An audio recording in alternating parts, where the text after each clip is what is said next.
불안의 시대에서 은혜를 말하다라는 제목으로 하나님 말씀 선포하겠습니다.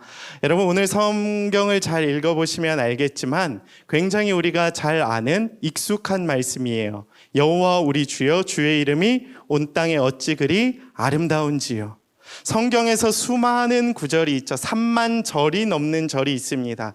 그 중에서도 가장 경이롭고 가장 아름답고 가장 감사와 감탄과 감동이 넘치는 한 구절이 있다면 오늘 시편 8편의 1절과 9절의 말씀인 것 같아요. 여호와 우리 주여, 주의 이름이 온 땅에 어찌 그리 아름다운지 경이로움을 표현하는 거죠. 주님의 이름이 찬란합니다. 주님의 이름과 주님의 이름의 위엄이 이 땅 가운데 얼마나 그리 아름다운지요 찬양을 하는 거예요. 그래서 이렇게 그냥 얘기하는 게 아니라 거의 감탄하듯이 쫙 얘기하는 거죠. 얼마나 아름다운지 모릅니다. 주님 너무 대단하십니다. 내가 그런 하나님을 따른다니 얼마나 감사한지 모릅니다. 이러한 고백이 넘쳐나는 거예요. 다윗의 삶 가운데 그러한 고백이 있었던 것 같아요. 하나님이 얼마나 감사한지 그 하나님을 생각할 때마다 감탄이 터져 나오고, 그 하나님께서 지으신 창조물들 있잖아요. 자연, 우리의 삶으로 예를 들어보면 장자호수공원만 가도 막 너무 행복한 거예요. 그런 친구들 있잖아요. 막 산책하면 막 혼자 막 이렇게 오버하시는 분들, 막 감탄하시는 분들, 우린 전혀 이해할 수 없지만 굉장히 그 하나님의 경이로움을 감탄하며 너무 이뻐요, 막 봄이 왔어요, 막 이러는 친구들이 있잖아요. 그런 경우들. 오늘 다윗이 딱 그 상황이었어요. 하나님 어찌 그리 아름다운지요. 근데 사실 저는 이 본문을 보면서 그러한 감격도 있었지만 이것을 좀 우리의 현실 가운데 조금 더 정확하게, 조금 더 분명하게 적용을 시킬 수 있었으면 좋겠다. 그래서 계속해서 묵상을 하기 시작했습니다. 그래서 어떤 청년들에게 있어서 이 시편을 읽을 때 사실 감격이 나오지 않을 수 있죠. 그렇죠? 오늘 이 말씀을 읽고 또 지금 설교를 듣는 여러분의 마음 가운데 혹시라도 왜 나는 이 감격이 없을까 자책하는 청년들이 있을 거예요. 그래도 한 20명 이상 나올 것 같습니다. 난 감격이 없어요. 감수성이 없어요. 은혜가 없는 것 같아요. 이렇게 고백하는 친구들이 있을지도 몰라요. 저도 거기에 이제 초점을 맞추고 생각을 해봤습니다. 저 역시도 언젠가는 이 말씀을 볼 때마다 하나님, 솔직히 이 말씀을 문자 있는 그대로 받아들이기 어려운 현실들이 사실 제 삶 속에, 제 마음 가운데 종종 찾아오고는 합니다. 무엇이 문제일까요, 하나님? 어떻게 해야 할까요, 하나님? 이 말씀을 보면 내가 어떻게 하면 다시금 은혜를 회복할 수 있을까요? 라는 고백을 하기 시작했습니다. 저는 그래서 오늘은 조금 다른 관점, 이 말씀에서 얘기하는 것은 이제 창조를 통한 하나님의 은혜에 감사하자가 원래 주된 포인트인데, 그 감사를 회복하기 위해서 이 시대를 살아가고 있는 우리들의 삶 가운데 있는 문제점은 무엇이며 그 문제를 어떻게 해결하고 다시 한번 우리가 그것을 딛고 감사와 은혜의 회복의 자리로 나아갈 수 있을지 계속해서 하나님의 말씀을 함께 나누고자 합니다. 먼저 첫 번째 메시지는 이 시대를 점검하는 건데 제가 이렇게 정리를 해봤습니다. 생명의 가치를 경시하는 안전불감증의 시대를 살아가고 있는 우리라고 정의를 해보았습니다. 오늘 내가 잃어버린 가치는 무엇인가? 이 말씀을 봐도 아무런 감격이 없고 아무런 감동이 없고 아무런 도전과 감사와 은혜를 깨닫지 못하고 있는 나에게 문제는 무엇인가? 나는 무엇을 잃어버렸기 때문에 과연 이 말씀을 봐도, 이 세상을 바라봐도 하나님을 생각할 때마다 감탄이 떠오르지 않는 것인가? 라는 질문을 먼저 던져보았으면 좋겠습니다. 여러분이 잃어버린 가치는 무엇입니까? 오늘 성경은 여기에 대해 분명히 이야기를 합니다. 저는 성경에서 가장 중요한 키워드가 하나 있다라고 한다면 성경 전체를 봐도 그렇고요, 시편을 봐도 그렇고요, 오늘 본문 말씀을 보면 더욱 그러하죠. 바로 생명이라는 단어예요. 생명. 우리가 성경을 읽을 때마다, 교회를 나올 때마다, 하나님의 말씀을 들을 때마다 우리가 회복해야 할 것이 있다면, 중요한 단어가 있다라고 한다면 바로 그것은 생명이라는 단어예요. 생명. 창조의 역사 속에서도 그랬고요, 찬양의 순간 속에서도 하나님께서는 우리에게 허락하신 창조와 생명을 발견할 수 있도록 우리를 창조하셨기 때문입니다. 창세기에 보면 이런 구절이 있습니다. 1장 26절에서 28절 말씀입니다.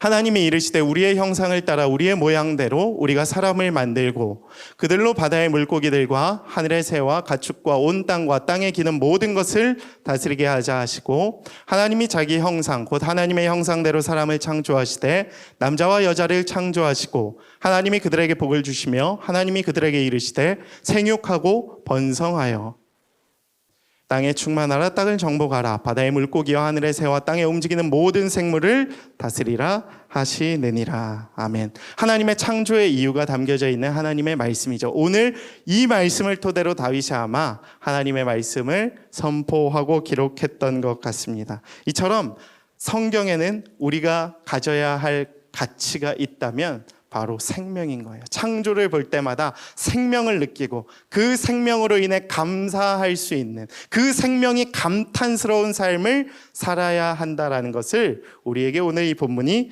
가르쳐주고 있는 것이에요. 근데 참 안타까운 것이 무엇이냐? 우리가 살아가고 있는 이 시대를 바라볼 때에 역행하고 있는 모습들이 너무나도 많다는 것을 우리가 잘 보게 됩니다. 생명의 가치를 경시하는 거예요. 그러니까 생명이 별로 안 중요하고 생명보다 더 중요한 것이 있다라는 시대. 그게 안전불감증 아니겠습니까? 안전에 대한 인식이 별로 없어요. 그러니까 별로 안전하지 않아도 괜찮다라는 인식들이 있는 거죠. 왜 그러냐 하면 생명보다 더 중요한 가치가 있다라고 그들이 세상이 이렇게 몰아가고 있기 때문에 그렇습니다. 그것은 무엇인가? 바로 돈을 비롯한 여러 세상의 가치들을 이야기하죠. 저는 주중에 엄청난 사건을 마주했어요. 우리 삼풍백화점하고 성수대교가 무너진 시대가 94년도. 제가 이제 여기 그때 태어나지 않으셨던 분들도 계시지만 저는 초등학생 때라 이제 기억을 하거든요. 굉장히 충격적이었습니다. 예. 저희 교인들 중에는 제 주변에는 서초구에 살아서 그 삼풍백화점 옆에 혹은 그 상품백화점에 계셨던 분들도 계시더라고 하더라고요. 근데 이번 주에 그 광주에서 일어난 그 사태를 보면서 제가 너무 충격을 받았습니다. 네. 제가 가장이 된 이후로 세월호 사건 이후로는 되도록이면 좀 이런 사건 사고가 너무 마음이 어려워서 좀 잘 안 접하려고 하는데 이번 주는 또 너무 충격을 받았어요. 생명보다 더 중요시 여기는 가치들이 아직도 이 한국 사회에 판을 치고 있구나. 안전불감증의 시대. 그러니까 전혀 생명에 대한 안전에 대한 인지가 전혀 없는 거죠. 돈이 더 중요한 거예요. 왜 그렇게 일어난지 아시죠? 비용과 시간을 절약하기 위해서입니다. 이것은 무엇입니까? 우리가 살아가는 이 시대가 돈과 시간을 가장 중요시 여기는 가치로 대두되었다는 것을 스스로 증명하고 있는 것이에요. 포스트 코로나 시대가 되면서 제가 늘 강조하지만 시간과 돈이 제일 중요한 시대가 되어버렸어요. 사실 사람을 그걸로 판단하죠. 저도 설교 중에 언급을 했지만 그 사람이 어디에 마음이 있냐라는 것을 어떻게 알 수 있냐라는 걸 볼 때 돈과 시간을 어디에 투자하고 있는가를 보면 알 수 있다고 하기도 했지만 너무 그게 가슴이 아픈 거예요. 생명보다 더 중요한 것은 없는데 이 생명보다 시간과 비용, 그 돈이 더 중요시 여기는 시대가 되어버리지 않았는가. 저는 그래서 오늘 이 시편 본문을 보면서 사실 마음이 편치는 않았어요. 바로 경이로움이 터져 나와야 하는데 스톱이 걸리더라고요. 하나님이 먼저 그런 마음을 주셨어요. 내가 이 경이로움이 쉽게 터져 나오지 않는 이유는 무엇일까요? 왜 하나님이 이 생명을 바라보면서 내가 마음이 이렇게 아픈 것일까요? 라는 것을 되돌아봤을 때 하나님이 그런 마음을 주시더라고요.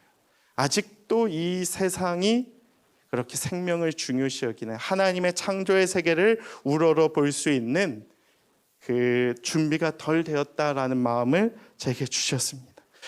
저는 여러분들이 이 시편을 마주하면서 정말 우리 가운데 은혜가 터져 나오고 하나님의 그 경이로움을 우리가 제대로 바라보기 위해서는 우리가 먼저 해야 할 작업이 있다. 바로 생명의 가치를 중요시 여기는 것들. 이것은 여러 가지로 우리가 해석을 해볼 수 있죠. 생명이 제일 중요한 것들. 그래서 내 삶 가운데에서도 정말 그러한 생명력을 지니는 삶이 있는가? 과연 나는 생명의 언어를 전하는 삶을 살아가고 있는가? 내가 하나님께서 주신 이 생명, 이 자연보다 더 중요시 여기는 가치들은 무엇이 있는가? 되돌아보고 그것들에 대해서 우리가 다시 한번 반성을 해보고 다시 한번 하나님께서 허락하신 이 생명을 소중히 여길 수 있는 귀한 회복의 시간들이 될 수 있게 되기를 간절히 축복합니다. 두 번째 메시지는 무엇이냐 하면 영적 감수성을 회복하는 청년의 세대가 되라. 영적 감수성이에요. 감수성. 이제 그 원인을 알았으니까 우리가 이제 안전 불감증의 시대를 살아가고 있는 시대에서 이제 생명이라는 가치가의 문제가 있다는 것을 우리가 알았으니까 우리가 그럼 회복해야 할 첫 번째 단계는 무엇이냐? 생명을 회복해야 하는데 그것의 첫걸음은 영적 감수성입니다. 여러분은 예배의 자리에서 하나님께서 허락하신 창조의 세계에서 과연 감격하고 있는가? 감격. 내 삶 가운데 감동이 있는지 한번 되새겨 봤으면 좋겠어요. 내가 언제 그렇게 감동해 봤는가?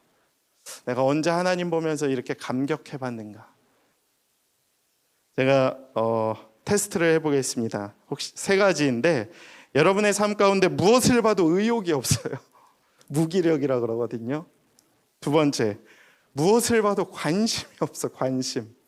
그런 경우들 있잖아요. 제 아내가 뭐 저한테도 여보 이거 봐 이 기사 와 대박, 이런 사건이 어떻게 일어날 수가 있지라고 저한테 질문을 던지는데 제가 어쩔 때는 저도 놀랄 정도로 그래서 어떡하라고, 그게 나랑 무슨 상관이야, 지금 나 먹고 살기도 바빠 죽겠는데, 이런 표현들 할 때 있잖아요. 그게 무관심입니다. 무관심. 세 번째, 무감동. 영화를 봐도 감동이 없고 세상을 봐도 감동이 없고 말씀을 봐도 감동이 없는, 그래서 이 세 개가 없는 삶은 사실 영적 감수성을 회복해야 하는 신호가 이제 온 거죠. 의욕이 없고 관심이 없고 내 삶 가운데 감격이 살아버린 산무라고 하죠. 산무. 하나님께서 창조하신 자연 세계를 보고도 감동과 감격을 잃어버렸다면 마음의 영혼이 병든 것이라고 할 수도 있습니다. 그래서 저는 그런 자들을 향하여 영혼의 감수성이란 단어가 뭐 사실 감각이라는 단어랑 비슷하더라고요. 감각을 회복해야 한다. 감각. 이 감각이 굉장히 중요한 것 같아요. 하나님을 향한 영적 예민함, 그 집중력을 의미하죠. 우리 감각이라는 단어를 우리 많이 접할 때가 있잖아요. 그래서 목회에도 감각이 필요해요. 감각. 목회적 감각이라고 그러거든요. 목회자들 사이에서 언제 목회적으로 이러한 예배를 드려야 할지, 이런 프로그램을 돌려야 할지, 이 시기에는 목회 감각적으로 어떻게 청년들에게 또 성도들에게 이러한 예배 여러 가지 신방을 하고 이런 것들을 해야 할지 감각적으로 아는 것들. 그다음 성악을 하시는 분들도 비슷하죠. 그러한 감각들, 노래를 향한 이런 영적 예민함들이 필요하잖아요. 미술을 하시는 분들도 동일하죠. 작품을 보는 눈, 뭐 연극을 하시는 분들도 그렇고 우리에게 있어서 사실 그러한 감각은 굉장히 중요하죠. 삶을 살아감에 있어서 세상을 바라보는 눈, 사업도 감각 아니겠습니까? 사업을 함에 있어서도 돈이 어디에서 벌릴지 아는 감각적으로 타고나신 분들이 있는 것 같아요.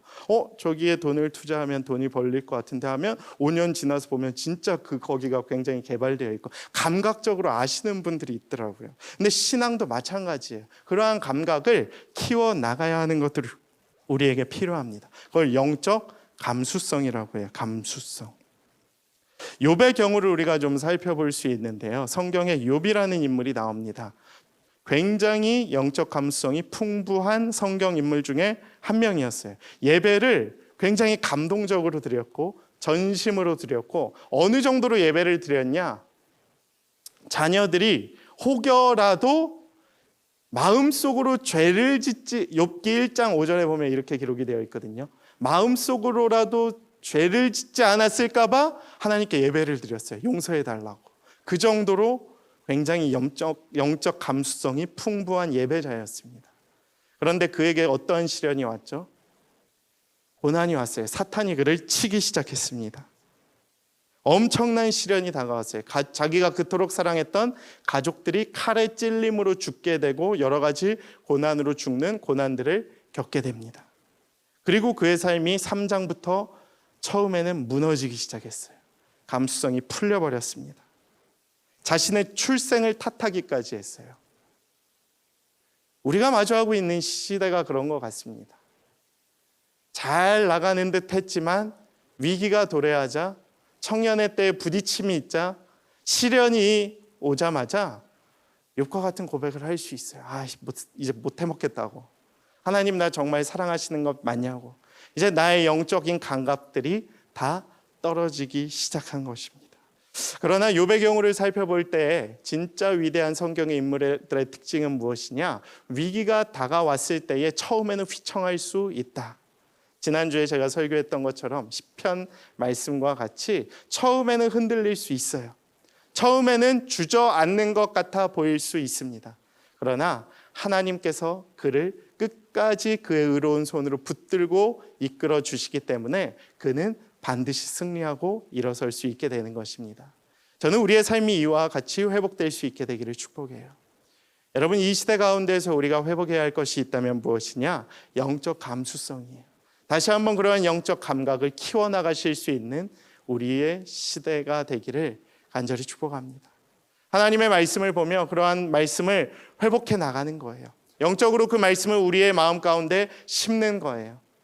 순모임을 하면서 나는 나눔들을 통하여 하나님의 말씀과 기도로 우리를 영적으로 더욱더 강력하게 키워 나가는 거예요. 그러면 다시 회복될 것입니다. 다시 일어날 수 있는 힘과 은혜와 능력을 우리에게 주실 거예요. 지나간 날들에 대해서 너무 고민하지 마세요. 지난 1년 날려먹은 것들이 너무 많은데, 무너진 것들이 너무 많은데 어떻게 해야 하나요, 목사님? 중요하지 않습니다. 지금부터 잘하면 돼요. 무너진 것들을 다시 일으켜 세우면 됩니다. 하나님은 그것을 원하고 계세요. 지금 이 현장에서 너는 무엇을 하고 있느냐? 너는 오늘 무슨 가치를 가장 중요시 여기며 나의 예배의 자리로 나오고 있는가라고 하나님이 우리에게 질문을 던지시고 계십니다. 여러분, 그것을 붙잡고 다시 한번 일어설 수 있는 저와 여러분들의 삶이 되기를 간절히 축복합니다. 그리고 마지막으로 우리가 회복해야 할 것이 있다면 무엇이냐? 그건 세 번째 메시지인데요. 내 삶에 주어진 은혜를 재발견하는 것, 그리고 창조의 사명을 되새기는 자들이 될 수 있기를 축복합니다. 우리가 다시 일어서기 위해서는 무엇을 해야 하느냐? 끝으로는 내 삶에 주어진 은혜를 재발견하라. 재발견하라. 여러분, 저를 한번 좀 따라해 주시겠습니까? 내 삶에 주어진 은혜를 재발견합시다. 내 삶에 주어진, 이미 주어진 은혜가 있다는 것을 의미하고 있는 것입니다. 이 시간, 이 예배를 통해서 영적으로 죽어있는 우리의 영과 신앙이 다시 살아날 수 있게 되기를 축복합니다. 근데 그것을 하기 위해서 무엇을 해야 하냐? 이미 주셨던 그 은혜를 내가 회복해야 돼요, 여러분. 이미 주신 그 은혜를 내가 바라보는 거예요. 먼저 내 삶에 주어진 하나님의 은혜와 삶의 의미를 재발견해 봐야 합니다. 사람은 삶의 의미가 발견되어져야 살아갈 의미가 생기기 때문입니다. 메시지 성경 5절에서 8절은 이렇게 기록이 되어 있습니다. 제가 봉독합니다. 하지만 우리는 신들보다 조금 못한 자들입니다. 그런데 주님은 에덴의 새벽빛으로 빛나는 우리에게 손수 지으신 세상을 맡기시고 창조의 임무를 되새기게 하셨습니다. 양떼와 소떼, 들짐승들, 날아다니는 새들과 헤엄치는 물고기, 깊은 바다에서 노래하는 고래들을 다스리게 하십니다. 앞에 구절 한번 보여주시겠어요? 앞에. 앞으로 한 번만. 우리가 어떤 존재인지 발견을 해야 돼요. 여러분, 내 삶이 되게 가치 없다라고 생각하는 경우들이 많잖아요. 나 되게 보잘것없어. 실패할 때 우리가 제일 많이 겪는 것들이 그거예요. 진짜 내 삶은 왜 이렇게 일일이 할까? 진짜 이런 고백들 되게 많이 하잖아요. 가치가 없다고 느끼는 거거든요. 근데 하나님은 우리를 어떻게 지으셨는가? 하나님보다 조금 못한 자들. 하나님은 너무 완벽하신 분인데 그분보다 조금 못한 자면 사실 굉장히 훌륭한 사람인 거죠. 우리가 그 정도로 가치 있다. 근데 얼마나 더 가치 있느냐? 바로 에덴의 새벽빛으로 빛나는 우리. 에덴의 새벽빛으로 우리가 빛이 난대요. 그러니까 여러분을 볼 때마다 새벽빛의 빛이 광채가 난다. 저는 청년들 볼 때마다 이렇게 빛이 나는 것 같아요. 정말 아무리 실패해도 괜찮아요. 하나님의 에덴의 새벽빛으로 우리를 부르셨습니다. 그리고 우리에게 사명을 주셨어요. 무슨 사명을 주셨냐? 우리에게 손수 지으신 세상을 맡기셨다. 여러분, 손수 지으신 세상을 맡기실 정도, 여러분 누군가에게 뭘 맡긴다는 것은 사실 쉽지 않아요. 네, 쉽지 않습니다. 가장 믿을 만한 사람에게 가장 중요시 여기는 것을 맡깁니다. 가장 사랑하는 사람에게 가장 중요시 여기는 것을 맡기는 거예요. 근데 하나님이 손수 지으신 세상, 그 아름다운 세상을 다스리는 역할을 누구에게 맡기셨냐? 바로 인간에게 맡기신 거예요. 왜 그러냐? 인간을 그만큼 사랑하시기 때문에. 그래서 창조의 임무를 되새기게 하셨다. 우리에게 창조의 임무가 있는 줄 믿습니다. 여러분에게 창조의 임무가 있어요. 이 세상을 새롭게 만들어 나가는 임무가 있다. 저는 이 시편을 바라볼 때마다 우리가 이 세상을 하나님의 그 방식대로, 하나님의 생각대로, 하나님의 사명대로 우리가 새롭게 창조해 나갈 임무가 있음을 반드시 기억하며 살아가실 수 있게 되기를 축복합니다. 그렇다면 우리는 무엇을 해야 할까요? 여러 가지 방법들이 있겠죠. 어제도 리더십들과 제가 좀 나누게 되었는데, 예를 들어 우리 환경을 생각해야 하는 것들이 있잖아요. 생명이 가장 큰 가치라고 한다면 생명보다 더 중요시 여기는 것은 없다. 그럼 생명의 소중함, 환경을 생각할 수 있죠. 우리가 환경을 가꿔 나가기 위해서 무엇을 해야 합니까? 그린 캠페인 같은 거를 벌이는 것도 좋잖아요. 에코 캠페인 같은 것들. 환경에 굉장히 위험을 가하는 것들을 우리가 스스로 절제하는 행위들. 이 세상을 그렇게 바꾸어 나가는 행동들이 필요해요. 플라스틱 사용 줄이기 같은 것들이 아주 기본적인 시작이죠. 제가 어제 이렇게 나누고 이렇게 결혼식 오며가며 또 커피숍에서 커피 시켜 먹으면서 플라스틱을 또 쓰면서 굉장히 회개를 많이 했는데, 텀블러 사용하기 있잖아요. 더 플레이스 하면서 이제 텀블러 안 가지고 오시는 분들은 다 빠꾸 시켜버리세요. 청년들은 다 텀블러 사용하는 것들, 플라스틱 같은 거 다 줄이는 것들, 하나하나 작은 것부터 실천하는 것들. 생명의 말 전하는 거 있잖아요. 생명의 언어. 여러분, 생명의 언어 한마디로 한 영혼을 살릴 수 있습니다. 낙심해하는 한 지체를 향하여 생명의 언어를 선포함으로써 그 영혼을 살릴 수 있음을 반드시 기억하실 수 있게 되기를 원합니다. 그래서 우리의 자존감이 살아나는 것들, 은혜와 아름다움이 깨달아지는 그러한 하나님의 은혜들이 우리 가운데 넘쳐날 수 있게 되기를 축복합니다. 그래서 불안이 지배하고 있는 이 시대 가운데에서 은혜를 말하는 것, 그 은혜가 무엇이냐? 바로 생명이고, 그 생명이 무엇이냐? 바로 하나님의 아름다움이에요. 그 은혜가 생명이 되고 생명이 하나님의 아름다움이 되는 것입니다. 그래서 오늘 시편의 기자 다윗이 고백하는 거예요. 여호와 우리 주여, 주의 이름이 온 땅에 어찌 그리 아름다운지. 하나님의 은혜와 하나님의 사랑과 하나님의 그 만지심이 이 땅 가운데 충만합니다. 그 한 영혼 한 영혼을 보면서 하나님께서 나를 사랑하심이 얼마나 크고 놀라운지 내가 고백하게 됩니다. 그래서 생명을 경시하는 이 세대 가운데서 내가 다시 생명을 살리겠습니다. 그 다음에 영적 감수성이 많이 무너져 있는 이 세대 가운데에서 내가 다시 한번 감각을 회복하겠습니다. 주님 말씀으로 내가 일어설 수 있도록 하나님의 은혜와 아름다움을 회복하는, 하나님의 형상을 닮아가는 주의 백성들이 될 수 있도록 나를 인도하여 주시옵소서. 살아나게 되는 놀라운 말씀의 은혜가 오늘 저와 여러분들의 삶 가운데 가득 넘쳐날 수 있게 되기를 축복합니다. 그래서 불안의 시대이지만 감히 은혜를 말할 수 있는 여러분의 삶, 우리 교회, 또 이 말씀의 증거가 또 우리를 통해 나타나는 또 귀한 은혜의 시간이 되기를 축복합니다. 이 시간 말씀을 기억하며 우리 함께 찬양하도록 하겠습니다.